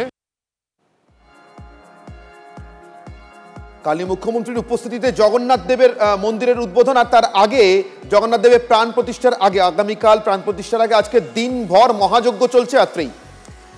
আর সেই প্রস্তুতির ছবি আপনারা দেখতে পাচ্ছেন। মহাযজ্ঞ শুরু হয়ে গিয়েছে, আর সেই মহাযজ্ঞে পূর্ণাহুতি দেবেন মুখ্যমন্ত্রী মমতা বন্দ্যোপাধ্যায়। কাল জগন্নাথ দেবের প্রাণ প্রতিষ্ঠার পরেই স্নান বস্ত্র পরিধান প্রক্রিয়া শুরু হবে। অনেক রীতি রেওয়াজ আছে যেগুলো পালন করা হবে। জগন্নাথ দেবকে 56 ভোগও অর্পণ করা হবে। এই মুহূর্তে রাজ্য বিজেপি সাধারণ সম্পাদক জগন্নাথ চট্টোপাধ্যায় আমাদের সঙ্গে রয়েছেন। জগন্নাথ বাবু, শেষমেশ কাঁথিতে শর্ত সাপেক্ষে সনাতনী ধর্ম সম্মেলনের অনুমতি মিলল ওই অক্ষয় তৃতীয়ার দিনই, যেদিনকে জগন্নাথ দেবের মূর্তি প্রতিষ্ঠা হবে, অর্থাৎ দীঘার মূর্তি প্রতিষ্ঠার কথা বলছি জগন্নাথ দেবের মন্দিরে। জগন্নাথ বাবু, দেখুন, শর্ত সাপেক্ষে কেন? পশ্চিমবঙ্গের মাটিতে দাঁড়িয়ে কোনো সনাতনী সমাজ অক্ষয় তৃতীয়ার দিন কোনো ধর্ম সম্মেলন করবে, তার জন্য পুলিশ অনুমতি দেবে না? তার জন্য আমাদের আদালতে যেতে হবে, এবং তাও কে? বিরোধী দলনেতা যেখানে আবেদন করছেন। তাহলে আমি একদিকে যখন হীরক রানীর হিন্দু সাজিবার শখ হইয়াছে, তখন কি করে তিনি যখন হিন্দু সাজুন না, কিন্তু অন্যের ধর্মাচরণে বাধা দিচ্ছেন কেন? বিরোধী দলনেতা সে যদি সনাতনী সম্মেলন করতে চান, তাতে কেন পুলিশ অনুমতি দেবে না? আমরা তো ওখানে কোনো রাজনৈতিক কর্মসূচি করতে যাচ্ছিলাম না। তবে হাইকোর্টকে ধন্যবাদ, বারে বারে আমাদের আদালতের কাছে যেতে হচ্ছে। পশ্চিমবঙ্গের মাটিতে দাঁড়িয়ে সংবিধান রক্ষার জন্য আদালতের যে ভূমিকা, বিশেষ করে কলকাতা হাইকোর্টের যে ভূমিকা, তাকে আমরা সম্মান জানাই, প্রণাম জানাই। কিন্তু আমরা আরো খুশি হতাম যে নিঃশর্তে যদি এই ধরনের অনুষ্ঠান করতে দেওয়া হতো। আমি জগন্নাথবাবু, সেক্ষেত্রে আপনার কাছে আমার একটাই প্রশ্ন, আপনারা তো নিঃশর্তে কোনো শর্ত সাপেক্ষে নয়, একেবারে নিঃশর্তভাবে অনেক বেশি মানুষ নিয়ে এই অনুষ্ঠানের আয়োজন করতে পারতেন যদি আগামী কালকের দিনটাতে না করে পরে যে কোনো দিন করতেন। আপনারাও কালকের দিনটাকেই বেছে নিলেন কেন? 2025 সালে অক্ষয় তৃতীয়া, আর কি কোনো আর আসবে কি? আপনিই বলুন না, অক্ষয় তৃতীয়া তো আর আসবে না। বাঙালির কাছে পয়লা বৈশাখ এবং অক্ষয় তৃতীয়ার মাহাত্ম্য আপনি বোঝেন তো। তো আমরা অক্ষয় তৃতীয়ার দিন মেনে নিয়েছিলাম। তো অক্ষয় তৃতীয়া কি বাঙালি, তৃণমূলী বাঙালিরা একরকম ভাবে মানাতে পারবে, আর আমরা যারা সনাতনী সমাজের মানুষ, যারা সনাতনীদের দিনভর দিন যাপন করি সনাতনকে নিয়ে, হিন্দুত্বকে নিয়ে, ভারতীয় ভাবধারাকে নিয়ে, রাষ্ট্রীয়তাকে নিয়ে, তারা অক্ষয় তৃতীয়ার দিন অনুষ্ঠান করতে পারবো না? এ কি কথা বলছেন আপনি? না না, আমি একেবারে সে কথা বলিনি। আমি জিজ্ঞাসা করলাম আপনারা নির্দিষ্ট করে কালকের দিনটাই কেন? আমি বলছি 2025 সালে আপনি দ্বিতীয় অক্ষয় তৃতীয়ার দিনটি বলুন। আমি এখনই বিরোধী দলনেতাকে অনুরোধ করব, তিনি আদালতে গিয়ে বলবেন যে তিনি সেই দ্বিতীয় অক্ষয় তৃতীয়ার দিন এই অনুষ্ঠানটি করবেন। অনেক ধন্যবাদ জগন্নাথ বাবু আপনার প্রতিক্রিয়ার জন্য এবং উত্তরের জন্য। অর্থাৎ অক্ষয় তৃতীয়ার এই পুণ্য লগ্নটিকেই পুণ্যার্জনের জন্য অক্ষয় মনে করছেন এবং সেই কারণেই রাজ্য বিজেপির তরফ থেকে সাধারণ সম্পাদক জগন্নাথ বাবু বলছিলেন যে এই সনাতনী ধর্ম সম্মেলন তারা অন্য কোনো দিন পিছিয়ে নিয়ে গিয়ে করতে চাননি, আগামীকালকেই লক্ষ্য করেছিলেন। তৃণমূল নেতা সুপ্রকাশ গিরি এই মুহূর্তে আমাদের সঙ্গে রয়েছেন সরাসরি টেলিফোন লাইনে। সুপ্রকাশ বাবু, শর্ত সাপেক্ষে সম্মেলনের অনুমতি কিন্তু মিলল, যেভাবে পুলিশের কাছ থেকে একেবারেই অনুমতি পাওয়া যাচ্ছিল না, আদালত কলকাতা হাইকোর্ট কিন্তু অনুমতিটা দিল। তার মানে অনুমতি দেওয়ার মতো একটা জায়গা ছিল, আপনারাও তো এই চেষ্টাটা করতে পারতেন, সেই হাইকোর্ট থেকে অনুমতি আনতে হলো সনাতনী ধর্ম সম্মেলনের জন্য। না না, শুভেন্দু অধিকারী যতদিন ধরে রাজনীতি করছে, এই প্রথমবার শুভেন্দু অধিকারীকে অক্ষয় তৃতীয়ার দিনটা মনে করিয়ে দিতে হলো। কারণ এতদিন ধরে রাজনীতি করছে, কোনোদিন অক্ষয় তৃতীয়ার দিন শুভেন্দু অধিকারী একবারও ফুল বেলপাতা কাউকে দিয়েছে বলে আমার মনে হয় না। যেদিন জগন্নাথ মন্দিরের উদ্বোধন হবে সেদিনকেই তাকে হোম করতে হবে। তো শুভেন্দু অধিকারী এতদিন কোনো অক্ষয় তৃতীয়া পালন করেননি কেন? আর যেদিনকে আজকে যদি জগন্নাথ দেবের মন্দির দীঘাতে উদ্বোধন না হতো, তাহলে কি শুভেন্দু অধিকারী অক্ষয় তৃতীয়া পালন করতেন? তাহলে কি সেই ধর্ম সম্মেলন হতো? তো এটা থেকে পরিষ্কার হচ্ছে যে তিনি আজকে সর্বক্ষেত্রে তিনি রাজনীতিটাকে টেনে নিয়ে যাচ্ছেন, সর্বক্ষেত্রে তিনি আজকে বিভেদ করার চেষ্টা করছেন, সর্বক্ষেত্রে বিভাজনের রাজনীতি করছেন। তো শুভেন্দু অধিকারী এগুলো করে বাংলার রাজনীতিতে কখনো তিনি টিকে থাকতে পারবেন না। আজকে দেখেছেন তো, আজকে হাইকোর্ট রায় দেওয়ার আগের দুদিন থেকেই তিনি প্রস্তুতি একদম তুঙ্গে করে দিয়েছিলেন। তার মানে কি তিনি জানতেন যে হাইকোর্টের পারমিশনটা কোনো না কোনো ভাবে তিনি বার করতে পারবেন। তো আমি হাইকোর্টকে সম্মান রেখেই বলছি যে আজকে একটা রাজ্য সরকার 5 মাস আগে এই দিনক্ষণ ঘোষণা করেছেন, তারপরে এই দিনেই ওনাকে এই রেফারেন্স দিতে আসতে হবে, সাধারণ মানুষ ওখান থেকে পাস করবেন, তারপরে এই ধরনের কাজ করছেন। অনেক ধন্যবাদ সুপ্রকাশ বাবু আমাদের সঙ্গে কথা বলার জন্য এবং আপনার এই প্রতিক্রিয়ার জন্য। যে উপলক্ষে, যে কারণে বারবার আটকে যাওয়া রাজ্য পুলিশের অনুমতি দিতে না চাওয়া, অর্থাৎ আগামীকালই দীঘায় অক্ষয় তৃতীয়ার দিনই জগন্নাথ দেবের প্রাণ প্রতিষ্ঠার উৎসব এবং সেই কারণে সেই প্রাণ প্রতিষ্ঠার অনুষ্ঠানের কারণেই বিপুল সিকিউরিটি বা নিরাপত্তার বন্দোবস্ত করতে হচ্ছে। তার ফলে এই আবেদনে সাড়া দিতে চায়নি রাজ্য পুলিশ, যদিও শেষমেশ কলকাতা হাইকোর্ট শর্ত সাপেক্ষে 3000 মানুষকে নিয়ে অনুমতি দিলেন। আগামীকাল সেই প্রাণ প্রতিষ্ঠা উৎসবের আগে কিন্তু আজ দিনভর মহাযজ্ঞ চলছে। আজ বিকেলে মহাযজ্ঞের পরে পূর্ণাহুতি দেবেন মুখ্যমন্ত্রী মমতা বন্দ্যোপাধ্যায়। আর কাল জগন্নাথ দেবের প্রাণ প্রতিষ্ঠার পর স্নান বস্ত্র পরিধান প্রক্রিয়া শুরু হবে আর রীতি মেনে জগন্নাথ দেবকে 56 ভোগও অর্পণ করা হবে। আমরা জানি পুরীতেও 56 ভোগ দেওয়া হয়। জগন্নাথ দেবের ভোগে থাকবে গজা, প্যাড়া, রসগোল্লা। अतः प्रियतमवर्मण्यावर्तं जदित्यादि तारवार ग्रहण क्षेत्राणमृतं जगमस्तु দীক্ষা আমাদের প্রতিনিধি আছেন, আমরা একটু দীক্ষার কাছ থেকে সেখানকার আবহটা বোঝার চেষ্টা করব, জানার চেষ্টা করব সিকিউরিটি অ্যারেঞ্জমেন্ট কিরকম রয়েছে। দীক্ষা, একটু সিকিউরিটি অ্যারেঞ্জমেন্টও জানতে চাইবো, কারণ হাইকোর্টও একদিকে সনাতনী মঞ্চের আয়োজকদের অনুমতি দিয়েছে, শর্ত সাপেক্ষে তারা তাদের অনুষ্ঠান করতে পারবে। তো এই মুহূর্তের যেখানে তুমি রয়েছো দাঁড়িয়ে, সেখান থেকে কি কি তথ্য আর উঠে আসছে এই সিকিউরিটি নিয়ে, আর সম্পূর্ণ আবহ কিরকম? দেখো সিকিউরিটি যে টাইট রয়েছে সেটা দেখাতে বলবো, আমার কল্যাণকেই দেখাতে বলবো। প্রচুর পরিমাণে পুলিশ নিয়ে আসা হয়েছে, তার কারণ আর একটুক্ষণ পরেই মুখ্যমন্ত্রী মমতা বন্দ্যোপাধ্যায় মন্দিরে আসবেন। গত 25 তারিখ থেকে এখানে যে যজ্ঞের কথা, সেই যজ্ঞ কিন্তু শুরু হয়ে গিয়েছে এবং সেই যজ্ঞের আজকে হচ্ছে মহাযজ্ঞ, যেখানে মহাযজ্ঞে পূর্ণাহুতি দেবেন খোদ মুখ্যমন্ত্রী মমতা বন্দ্যোপাধ্যায়। মুখ্যমন্ত্রী মমতা বন্দ্যোপাধ্যায় যজ্ঞাহুতি দেবার পরেই, পূর্ণাহুতি দেবার পরেই আজকের মহাযজ্ঞ সমাপন হবে। এবং তারপর আমরা যেটা দেখতে পাচ্ছি যে অলরেডি গেটে কিন্তু, যে আমি একটু দেখাতে বলবো, আমার কল্যাণকে একটু ছবিটা দেখাতে বলবো, যে গেটে কিন্তু টাইট সিকিউরিটি রয়েছে, যেখান দিয়ে মুখ্যমন্ত্রী ঢুকবেন, বা গেটের অপোজিটেও যে জায়গাটা ছবিটা দেখবো পুরো সিকিউরিটিতে ভরিয়ে দেওয়া হয়েছে। তার কারণ আমরা জানি যে কয়েকদিন আগেই যেহেতু বিভিন্ন ধরনের বিভিন্ন প্রান্তে, দেশের বিভিন্ন প্রান্তে বিশেষ করে আতঙ্কবাদী হামলা করছে, সেই কারণে মুখ্যমন্ত্রীর এখানে যেহেতু পূর্ব মেদিনীপুর বা পশ্চিম মেদিনীপুর এমনিতেই এলে মুখ্যমন্ত্রীর নিরাপত্তা খুবই কড়াকড়ি করা হয়ে থাকে, কিন্তু তার মধ্যেও আজকে প্রচুর ভিআইপি রয়েছেন, ইন্ডাস্ট্রিয়ালিস্ট রয়েছেন, মুখ্যমন্ত্রী ছাড়াও এখানের মুখ্য সচিব সবাই থাকবেন। ফলে নিরাপত্তা যে একেবারে টাইট সেটা ঠিকই। এবং যেটা মন্ত্রোচ্চারণ শুনতে পাচ্ছ সেটা হচ্ছে মহাযজ্ঞের মন্ত্রোচ্চারণ, যা 25 তারিখ থেকে শুরু হয়েছে। আজকে সেই মহাযজ্ঞ পূর্ণাহুতি দেবেন মুখ্যমন্ত্রী এবং কালকে দ্বারোদ্ঘাটন, অর্থাৎ গর্ভগৃহের দ্বারোদ্ঘাটন। এখানেও কিন্তু নিম কাঠের জগন্নাথ দেব, বলরাম এবং সুভদ্রা তারা কিন্তু নিম কাঠের এবং যেটা ধাতুর দিয়ে তৈরি, যেটা একটা মেটালের যে বিগ্রহ সেটাও আছে, কিন্তু সেটাকেও পুজো করা হবে। বাট আজকে যেটা আমরা যেটা আজকে জানতে পারছি যে যেমন পুরীর ক্ষেত্রে আমাদের শয়ান দেওয়া হয়, অর্থাৎ দেবতাকে রাত্রেবেলা শয়ান দেওয়া হয়, সেক্ষেত্রে এই নিম কাঠের যারা সেগুলো তাদেরকে আজকে শয়ান দেওয়া হবে। আজকে লক্ষ্মী পুজো হবে, অর্থাৎ আজকেই বলতে পারা যাচ্ছে যে মহাযজ্ঞ যেটা, সেটা আমরা শুনতে পাচ্ছি। দু ধরনের মহাযজ্ঞ হচ্ছে, একটা হচ্ছে ইস্কনের তরফ থেকে হচ্ছে, একটা পুরীর দ্বৈতপতি করছেন, সেটা একটা হচ্ছে এখানকার যাতে যে জায়গাটায় হচ্ছে সেই জায়গাটার শান্তি সুরক্ষার জন্য, আর একটা হচ্ছে জগন্নাথ দেবের প্রাণ প্রতিষ্ঠার জন্য। অর্থাৎ রকমভাবে যজ্ঞ চলছে এবং সকাল থেকে আমরা দেখতে পাচ্ছি, এবং সেটা 25 তারিখ থেকে চলছে। এবং আগামী কালকে এই গর্ভগৃহের উদ্বোধন করে মুখ্যমন্ত্রী, তারপরে সন্ধ্যারতি হবে, সেখানেও মুখ্যমন্ত্রী পার্টিসিপেট করবেন আমরা দেখতে পাচ্ছি। এবং দেখতে পাচ্ছ বুঝতে পারছি একেবারে সব খবর সবার আগে আমরা দেখাবো। আপাতত তোমাকে ধন্যবাদ।